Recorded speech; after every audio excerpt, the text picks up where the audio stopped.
Question की बात करें अपन, किल्ड वैक्सीन कौन सा है? BCG, pertussis, oral polio, mumps. तो इसका सही आंसर क्या होगा? कौन सा किल्ड वैक्सीन है? इसका सही आंसर है वो है पर्टुसिस। जो पर्टुसिस का जो वैक्सीन है वो कौन सा है? ये किल्ड वैक्सीन है। ध्यान में रख लेना, ये कौन सा वैक्सीन है? किल्ड वैक्सीन है। जो पर्टुसिस का वैक्सीन है, आपने नाम सुना होगा डीपीटी, ठीक है, डीपीटी, डिप्थीरिया, पर्टुसिस और टिटनस। तो ये तीनों का कॉम्बिनेशन आता है। ये कौन सा है?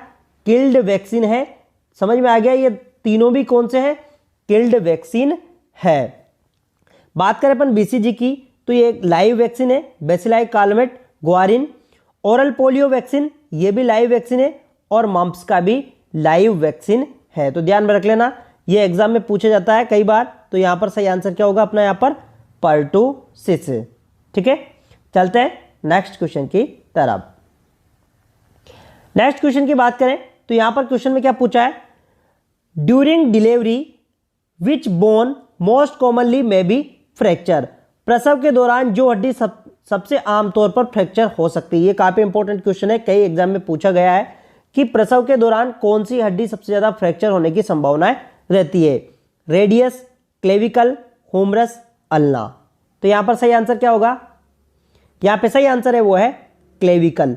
जो क्लेविकल बोन होती है सबसे ज्यादा फ्रैक्चर होती है ड्यूरिंग लेबर। ये किसकी बोन? बेबी की। समझ में आ गया? जो क्लेविकल बोन होती है वो सबसे कॉमन फ्रैक्चर होने के चांसेस रहते हैं ड्यूरिंग डिलीवरी के दौरान। एक और काफी इंपॉर्टेंट बात मेरे को याद आ रही है, मैं आपको बता देता हूं कि जो कई बार ये क्वेश्चन पूछा जा सकता है कि बेबी के अंदर यानी कि एम्ब्रियो के अंदर सबसे पहली कौन सी बोन बनती है? ये ध्यान में रख लेना, सबसे पहले कौन सी बोन बनती है? तो वो भी कौन सी बोन है? क्लेविकल। सबसे पहले जो बोन बनती है ये 8 वीक्स के एम्ब्रियो के अंदर बनने लग जाती है। कौन? क्लेविकल। ध्यान में रख लेना, ये क्वेश्चन पूछा जा सकता है आपसे। तो चलते हैं अपन नेक्स्ट क्वेश्चन की तरफ, देखते हैं नेक्स्ट क्वेश्चन में क्या है। नेक्स्ट क्वेश्चन में पूछा है a child born from diabetic mother which condition can occur. Diabetic मां से पैदा हुआ बच्चे में हो सकता है, यानी कि जो डायबिटिक मदर है उससे जो पैदा हुआ बच्चा है उसके अंदर क्या हो सकता है? हाइपोग्लाइसेमिया, हाइपरग्लाइसेमिया, हाइपरकैल्सेमिया, इनमें से कोई नहीं। तो यहां पर सही आंसर क्या होगा? क्या हो सकता है? जो डायबिटिक मदर का जो बेबी होता है, जो बच्चा होता है, उसके अंदर क्या हो सकता है? तो यहां पर सही आंसर क्या होगा? यहां पे सही आंसर है वो है हाइपोग्लाइसेमिया। अब आप यहां पे कंफ्यूज मत होना हाइपरग्लाइसेमिया और हाइपोग्लाइसेमिया में, मैं आपको समझा देता हूं अब क्यों होता है, उसका कारण क्या है। देखो, मान लो ये मदर है, ठीक है, ये मदर है, सपोज करो ये मदर है और इसको क्या है? डायबिटिक है। क्या है? इसको डायबिटिक है। और इसके अंदर क्या है? इसके अंदर बेबी है, ठीक है, इसके अंदर बेबी है, इसके यूट्रस के अंदर क्या है? बेबी है। इसको डायबिटिक है तो इसका ब्लड शुगर का लेवल क्या होगा? ब्लड शुगर का लेवल इंक्रीज रहेगा। समझ में आया? क्या रहेगा यहां पर? ब्लड शुगर लेवल क्या होगा? इंक्रीज रहेगा। अब जब ब्लड शुगर लेवल इंक्रीज रहेगा तो बच्चे के अंदर भी क्या है? शुगर का लेवल ज्यादा जाएगा। बच्चे के अंदर भी क्या है? शुगर का लेवल क्या होगा? ज्यादा जाएगा। जब ज्यादा जाएगा तो बच्चे का जो लीवर है, बच्चे का जो क्या है? पैनक्रियाज है, वहां से क्या होगा? इंसुलिन का लेवल बढ़ जाएगा। किसका लेवल बढ़ जाएगा? इंसुलिन का लेवल बढ़ जाएगा। लेकिन जब डिलीवरी होती है, डिलीवरी होने के बाद में क्या होता है? क्योंकि बच्चा बाहर आ जाता है और बाहर आने के बाद में इंसुलिन का लेवल तो राइज रहता है, इसकी वजह से क्या हो जाता है? हाइपोग्लाइसेमिया हो जाता है। क्या हो जाता है? हाइपोग्लाइसेमिया। समझ में आया कि नहीं आया? एक बार और मैं समझा देता हूं कि जैसे मान लो सपोज करो ये मदर है, इसको क्या है? डायबिटीज है, तो इसका ब्लड शुगर लेवल बढ़ा हुआ है। जब बच्चे के अंदर भी क्या है? क्योंकि बच्चा किससे ब्लड लेता है? मदर से लेता है, यानी कि न्यूट्रिएंट किससे लेता है? मदर से लेता है। तो बच्चे के अंदर भी क्या है? किसका? ग्लूकोज का लेवल बढ़ता है, तो उसकी वजह से बच्चे का जो पैनक्रियाज है वो इंसुलिन ज़्यादा बनाने लगता है। लेकिन जैसे ही डिलीवरी होती है तो मदर से क्या होता है? बच्चा बाहर आ जाता है और उनका जो कनेक्शन कट हो जाता है, लेकिन इंसुलिन का लेवल बड़ा होने की वजह से बच्चे के अंदर क्या हो जाता है, हाइपोग्लाइसेमिया हो जाता है। क्यों? क्योंकि इंसुलिन का लेवल बड़ा हुआ है। ठीक है, समझ में आ गया। चलते हैं नेक्स्ट क्वेश्चन की तरफ, देखते हैं नेक्स्ट क्वेश्चन में क्या है। नेक्स्ट क्वेश्चन की बात करें अपन यहां पर, तो यहां पर बात करें अपन, the MTP act was passed in year. जो एमटीपी एक्ट कब पारित हुआ? एमटीपी एक्ट का मतलब जानते हो, मैटरनल टर्मिनल प्रेगनेंसी। ठीक है, यानी कि हम इसके मेडिकल सुपरविजन के अंतर्गत हम क्या प्रेगनेंसी को टर्मिनेट करा सकते हैं। तो ये कब पारित हुआ? तो इसका सही आंसर क्या है? इसका सही आंसर है वो है 1971। 1971 के अंदर एमटीपी एक्ट पारित हुआ। ठीक है, इसके अंदर 20 वीक्स, जो 20 वीक्स का था, 20 वीक्स तक अबॉर्शन करा सकते हैं। क्या करा सकते हैं? अबॉर्शन, 20 वीक तक अबॉर्शन करवा सकते हैं। या तो बच्चे को कंजेनाइटल प्रॉब्लम हो, या फिर क्या किस किस स्थितियों में करा सकते हैं? या तो बच्चे को कंजेनाइटल प्रॉब्लम हो, या फिर कोई भी कॉन्ट्रासेप्टिव फेल हुआ हो, या फिर मदर को कोई प्रॉब्लम्स हो, कोई इलनेस हो, या ऐसी स्थिति में हम क्या करा सकते हैं? एमटीपी करवा सकते हैं। लेकिन इस एमटीपी एक्ट को अभी 2020 में मॉडिफाई कर दिया है। इसको एमटीपी एक्ट के अंतर्गत 24 वीक्स तक प्रेगनेंसी को टर्मिनेट करवा सकते हैं। लेकिन अगर ये किस कंडीशन में? ये अंडर सुप्रीम कोर्ट के अंतर्गत। ठीक है, अंडर जो सुप्रीम कोर्ट होता है उसके अंडर आप टर्मिनेट करवा सकते हैं। अगर आपके अभी एग्जाम में अगर क्वेश्चन आया कि एमटीपी एक्ट के अंतर्गत हमें कितने वीक्स तक की प्रेगनेंसी को टर्मिनेट करवा सकते हैं, तो यहां पर आपको 20 वीक्स पर करेक्ट लगाना है। अगर आपको आया कि 2020 में जो मॉडिफाइज जो रूल है उसके अंतर्गत हम कितने वीक्स की प्रेगनेंसी को टर्मिनेट करा सकते हैं, तो 24 वीक्स तक की जो प्रेगनेंसी उसे हम टर्मिनेट करवा सकते हैं। तो यहां पर सही आंसर क्या होगा? यहां पे 1971 सही होगा। चलते हैं नेक्स्ट क्वेश्चन की तरफ। यहां पे क्वेश्चन में क्या पूछा है? क्वेश्चन में पूछा है sick test is used to diagnose. Sick test का उपयोग निदान करने के लिए किया जाता है। यानी कि जो सिक टेस्ट है उसका किसके लिए काम में लिया जाता है? Meningitis, poliomyelitis, pertussis, diphtheria. तो सिक टेस्ट किसके लिए यूज में लिया जाता है? सिक टेस्ट काफ़ी पूछा हुआ क्वेश्चन है, सिक टेस्ट किसके लिए काम में लिया जाता है? तो यहाँ पर सही आंसर क्या होगा? यहाँ पे सही आंसर है वो है डिप्थीरिया। जो डिप्थीरिया होता है, ठीक है, कोर्नी बैक्टीरियम जो डिप्थीरिया होता है, इसको आइडेंटिफाई करने के लिए किसको यूज किया जाता है? सिक टेस्ट को यूज लिया जाता है। ठीक है, चलते हैं नेक्स्ट क्वेश्चन की तरफ। बात करें नेक्स्ट क्वेश्चन की। नेक्स्ट क्वेश्चन में क्या पूछा है? Dengue fever is known as. Dengue बुखार को रूप में जाना जाता है yellow fever, breakbone fever, Q fever, enteric fever. तो डेंगू फीवर को किसके नाम से जाना जाता है? यहां पे सही आंसर क्या होगा? सही आंसर है वो है ब्रेक बोन फीवर। जो डेंगू फीवर होती है उसे हम ब्रेक बोन फीवर के नाम से भी जानते हैं। डेंगू फीवर तो जानते हो ना आप, किसकी, कौन सा वायरस की वजह से होता है? ये फ्लेविरिडाई वायरस की वजह से। ठीक है, कौन? Dengue fever. ठीक है, और इसके मॉस्किटो को एक नाम से जानते हैं, वो पता है आपको किस नाम से जानते हैं? Tiger mosquito. ये कई बार आपसे क्वेश्चन पूछा जा सकता है, टाइगर मॉस्किटो कौन सा है? तो टाइगर मॉस्किटो कौन सा है? डेंगू का मॉस्किटो है। चलते हैं नेक्स्ट क्वेश्चन की तरफ। बात करें नेक्स्ट क्वेश्चन में। यहां पे क्वेश्चन में पूछा है number of new cases occurring in defined population during a specific period of time is known as.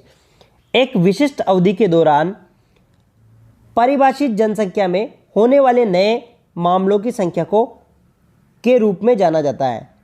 Mortality, morbidity, prevalence rate, incidence rate. तो यहाँ पर सही आंसर क्या होगा? बताइए यहाँ पर सही आंसर क्या होगा अपना? यहाँ पे सही आंसर है वो है इंसिडेंस रेट। देखो क्वेश्चन में क्या पूछा, क्वेश्चन को समझना है। जैसे कि यहाँ पर पूछा है क्वेश्चन में डिफाइंड पॉपुलेशन। सपोज करो कि मान लो ये कोई भी आप, ये इंडिया है, ठीक है। इंडिया की अगर बात करें तो ये यहाँ पर अपना इंडिया है, और इंडिया की अगर बात करें तो इंडिया के मान लो इंडिया का ये राजस्थान वाला हिस्सा है, ठीक है, इधर वाला। हम बात करें मान लो कि यहाँ पर इंडिया का ये मुंबई, या अपन मान लेते हैं राजस्थान का हिस्सा है। तो राजस्थान में एक जो एरिया है ये डिफाइंड अपन ने पॉपुलेशन कर लिया है, और इसमें स्पेसिफिक टाइम देखो यहाँ पर क्या लिखा है, defined population during specific time period. जैसे मान लो जुलाई के समय की बात कर लेते हैं अपन। जुलाई के समय कुछ केसेस, यानी कि केसेस किसके आगे, मलेरिया के, किसके आगे, मलेरिया, ठीक है। तो ये से इसको क्या कहेंगे अपन, इस ड्यूरेशन को कहेंगे हम, क्या कहेंगे अपन, इसको क्या कहेंगे अपन, इसे कहेंगे हम इंसिडेंस रेट। क्या कहेंगे इसे अपन, इंसिडेंस रेट कहेंगे, ठीक है। मॉर्टेलिटी का मतलब होता है मृत्यु दर, मॉर्बिडिटी यानी सिकनेस रेट, प्रिविलेंस रेट यहाँ पर नहीं है, तो यहाँ पर सही रहेगा वो अपना है इंसिडेंस रेट। चलते हैं नेक्स्ट क्वेश्चन की तरफ। आपको समझ में तो आता है ना? अगर समझ में नहीं आता है तो आप कमेंट बॉक्स में भी लिख सकते हैं, और इजी वे में हम समझाने की प्रयास करेंगे। यहाँ पर क्वेश्चन में क्या पूछा है, which vitamin decrease incidence of neural tube defect. कौन सा विटामिन जो न्यूरल ट्यूब डिफेक्ट को कम करता है? Vitamin A, vitamin C, vitamin D, folic acid. तो यहाँ पर सही आंसर क्या होगा अपना, यहाँ पे जो सही आंसर है वो है क्या होगा, फोलिक एसिड।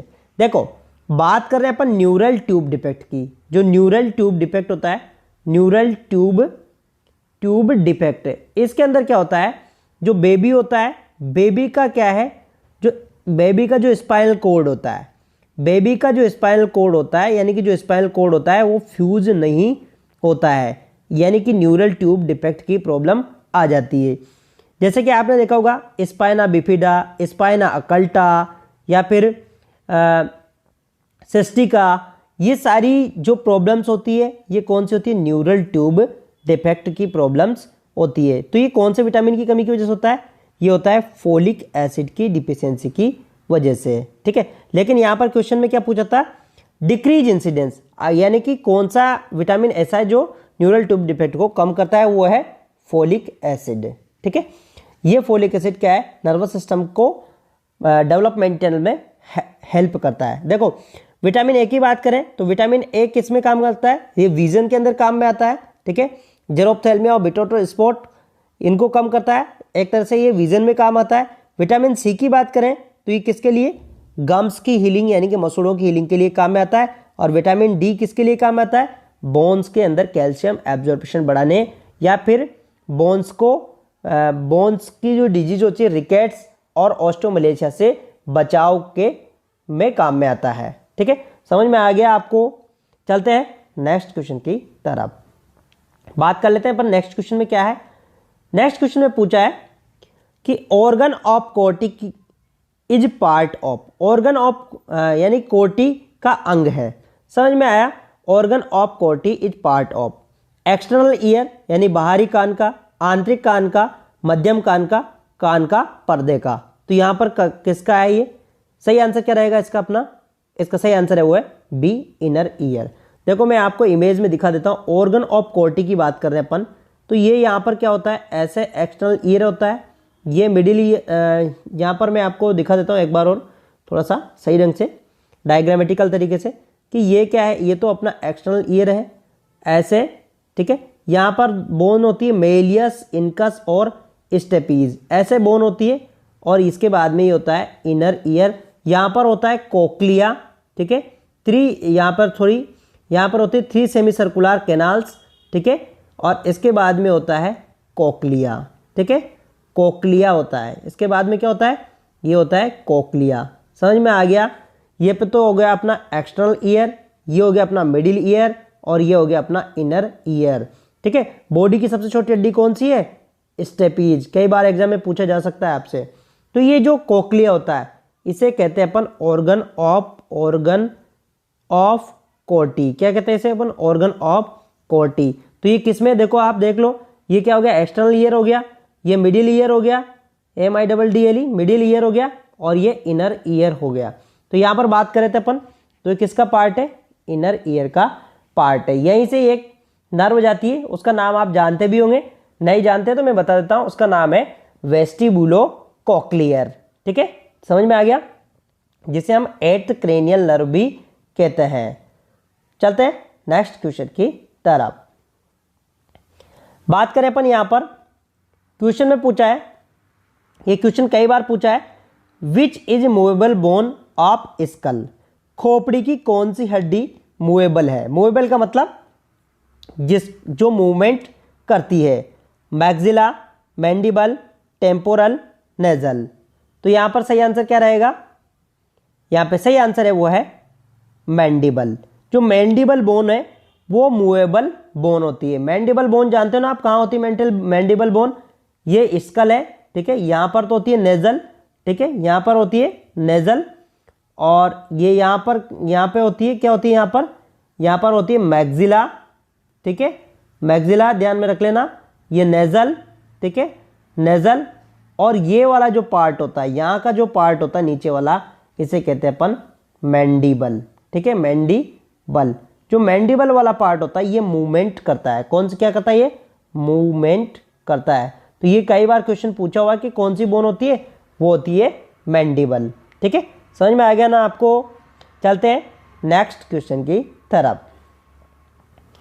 यहां पर बात कर लेते हैं अपन, क्वेश्चन में पूछा है, family welfare programme was launch in India, Bharat में परिवार कल्याण कार्यक्रम शुरू किया गया।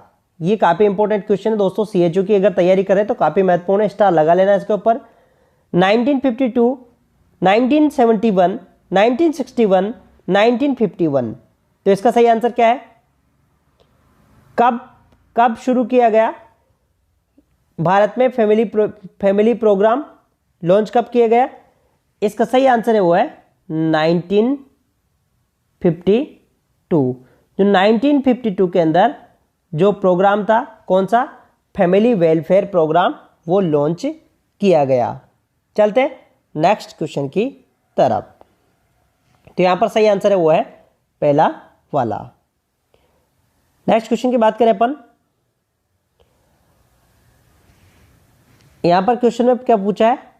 क्वेश्चन में पूछा है एनोरेक्सिया नहीं, एनोक्सिया मीन्स, ठीक है, एनोक्सिया मीन्स, एनोक्सिया का अर्थ है lack of oxygen in tissue, presence of CO2 in tissue, absence of oxygen in tissue, lack of oxygen in blood. ठीक है, ऊतक में ऑक्सीजन की कमी, ऊतक में कार्बन डाइऑक्साइड की उपस्थिति, ऊतक के अंदर ऑक्सीजन की अनुपस्थिति, रक्त के अंदर ऑक्सीजन की अनुपस्थिति। क्वेश्चन काफी इंपॉर्टेंट है, BHU के अंदर पूछा हुआ क्वेश्चन है और CHO के लिए भी काफी महत्वपूर्ण है। तो यहां पर सही आंसर क्या होगा? यहां पे सही आंसर है वो है पहला वाला। ठीक है, ऊतक के अंदर ऑक्सीजन की कमी। अगर आप अब यहां पे कंफ्यूज मत हो जाना दोनों के बीच में। देखो यहां पर एनोक्सिया आ गया, अगर एनोक्सेमिया आता तो lack of oxygen in blood. क्या होता है? एनोक्सेमिया होता तो lack of oxygen in blood. ठीक है, तो यहां पर सही आंसर क्या रहेगा अपना? सही आंसर रहेगा वो रहेगा अपना यहां पर पहला वाला। चलते हैं नेक्स्ट क्वेश्चन की तरफ। क्वेश्चन काफी इंपॉर्टेंट है दोस्तों ये भी। क्वेश्चन में पूछा है the symptoms of false labour are all of the following except. काफी महत्वपूर्ण क्वेश्चन है दोस्तों। देखो सिम्टम्स ऑफ फॉल्स लेबर की बात कर रहा है यहां पर, all of the following except, यहां पर एक्सेप्ट पूछा है, इसको काफी पढ़ना है आपको। गलत प्रसव पीड़ा के लक्षण निम्नलिखित सभी हैं सिवाय की। ठीक है, यानी कि इसके अंदर तीन तो इसके अंदर क्या है? फॉल्स लेबर पेन के हैं और एक क्या है? ट्रू लेबर पेन का है। तो यहां पर देख लेते हैं अपन, intervals between contraction remain longer, heads remain free, empty bowel may lead to relief symptoms, pain occur at regular interval। देखो दो प्रकार का लेबर पेन होता है। यहां पर पहले तो मैं आपको बता दूं सही आंसर क्या है होगा यहां पे सही आंसर होगा अपना यहां पर डी वाला, pain occur at regular interval. ये अपना यहां पर सही आंसर होगा। अब मैं आपको एक बार समझा देता हूं। देखो मैं यहां पर आपको मैं समझा देता हूं कि दो प्रकार का लेबर पेन होता है, एक तो होता है फॉल्स और एक होता है ट्रू। ठीक है, फॉल्स और ट्रू में क्या डिफरेंस है, आपको ये चीज़ समझ में आना चाहिए। ट्रू का मतलब है कि यानी कि अब डिलीवरी होने वाली है, समझ में आ गया, यानी कि डिलीवरी होने वाली है। फॉल्स का मतलब दर्द होता है लेकिन डिलीवरी नहीं होती है। ठीक है, तो जो ट्रू लेबर पेन है ये धीरे धीरे इसकी इंटेंसिटी बढ़ने लगती है और ये लेबर पेन, ठीक है, रिलीव नहीं होता है जब तक डिलीवरी नहीं होती तब तक। ठीक है, फॉल्स लेबर पेन क्या है, इसकी इंटेंसिटी कोई फिक्स नहीं है कि इसकी इंटेंसिटी बढ़ेगी, कम भी हो सकती है। दूसरी बात, ये एम्प्टी बोवेल करने से या फिर एम्प्टी बोवेल की वजह से भी रिलीव हो सकता है, थोड़ा बहुत चलने के बाद भी ये रिलीव हो सकता है। और इसके अंदर सर्विक्स का डायलेशन नहीं होता है, इसके अंदर किसका होता है, जो सर्विक्स होती है उसका डायलेशन होता है। तो यहां पर सबसे इंपॉर्टेंट बात देखो, यहां पर pain occur at regular interval, यानी कि पेन लगातार नियमित बना हुआ है, तो ये किसका है, ट्रू का है। बाकी देखो बाकी सब किसका है, ये फॉल्स लेबर का है। तो अपना यहां पर चौथा वाला सही आंसर रहेगा, क्योंकि यहां पर क्वेश्चन में पूछा है एक्सेप्ट। चलते हैं नेक्स्ट क्वेश्चन की तरफ।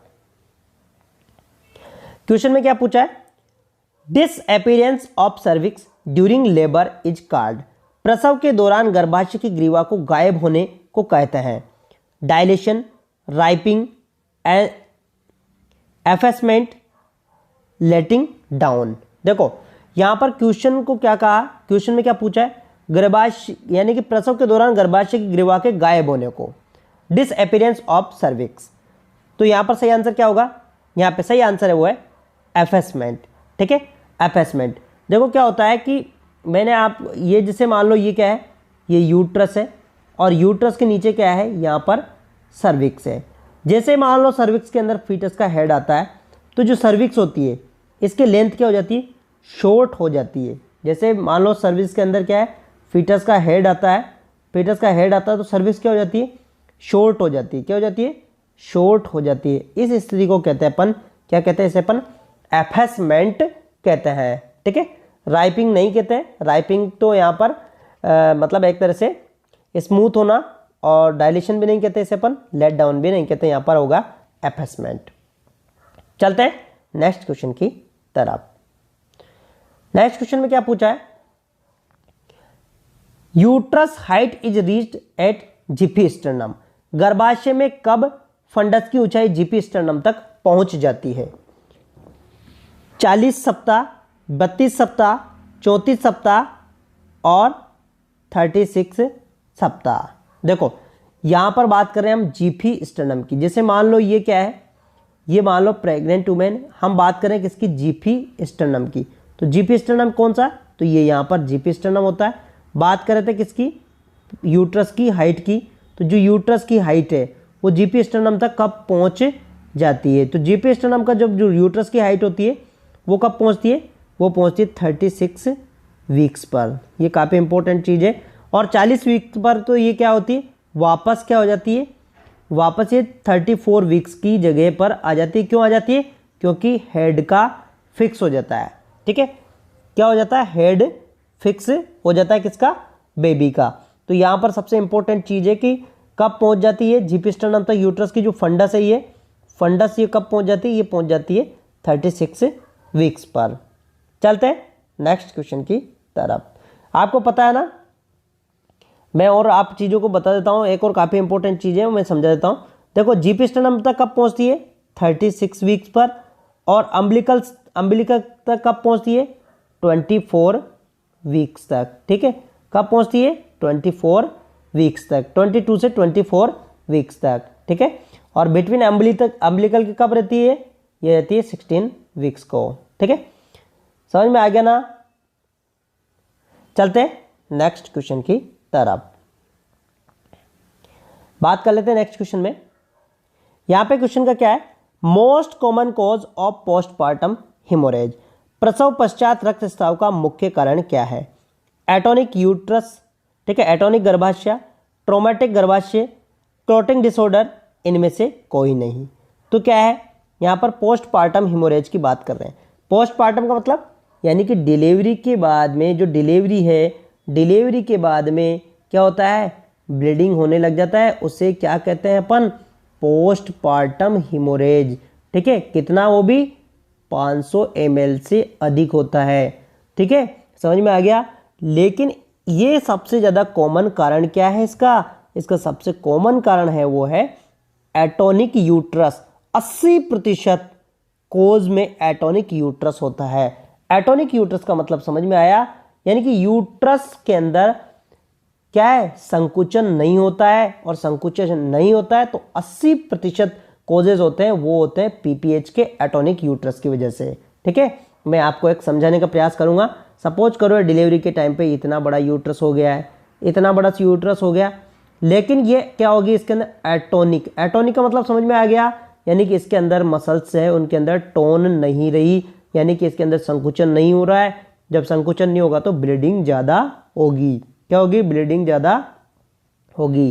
ठीक है, तो समझ में आया, सबसे ज़्यादा कॉमन कॉज है वो है एटोनिक यूट्रस का है। तो थैंक यू दोस्तों, आपको वीडियो पसंद आया तो वीडियो को लाइक कर दीजिए और शेयर और सब्सक्राइब जरूर कर दीजिए, और गूगल प्ले स्टोर से हमारी ऐप को जल्दी से जल्दी डाउनलोड कर लीजिए, और वो भी एकदम फ्री है, कोई चार्जेस नहीं है, आप फ्री में डाउनलोड कर सकते हैं। थैंक यू दोस्तों।